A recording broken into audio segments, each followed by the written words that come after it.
இந்த மாதிரி லூஸாக இருக்க ஷோல்டர் ஸ்ட்ராப்பை எப்படி ஃபிட்டிங்காக தைக்கிறதுன்னு பார்க்கலாம்.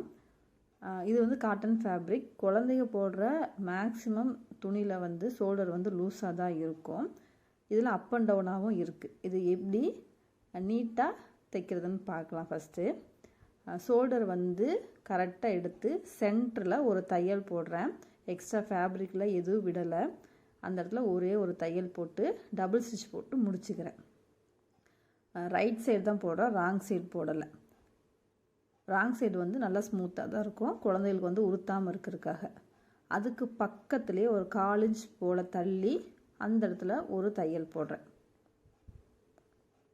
இப்போ வந்து 3 தையல் போட்டிருக்கேன். இப்படியே பக்கம் பக்கமாக ஒரு 1/4 இன்ச் கேப்பில் மடக்கி மடக்கி அந்த தையல் லைன் மட்டும்தான் இருக்கணும். அந்த இடத்துல பாயிண்ட் 1ல் தையல் போட்டுற மாதிரி போட்டு வரணும். எந்த அளவுக்கு ஷோல்டர் வந்து அந்த ஸ்ட்ராப் லூஸாக இருக்கோ அந்த அளவுக்கு இந்த மாதிரி தையல் போட்டு வந்தீங்கன்னா ஒரு டிசைனாக இருக்கும், அழகாக இருக்கும் போடுறதுக்கும். குழந்தைகளுக்கு வந்து போட்டால் சூப்பராக இருக்கும். என் பாப்பாவுக்கு போட்டிருக்கேன், பாருங்கள் எப்படி இருக்குன்னு. நீங்களும் ட்ரை பண்ணுங்கள். இதனால் கழுத்து லூஸு, கழுத்து உள்ளே போகாமல் இருக்கிறதெல்லாம் இருக்காது. கரெக்டாக ஃபிட்டிங்காக இருக்கும்.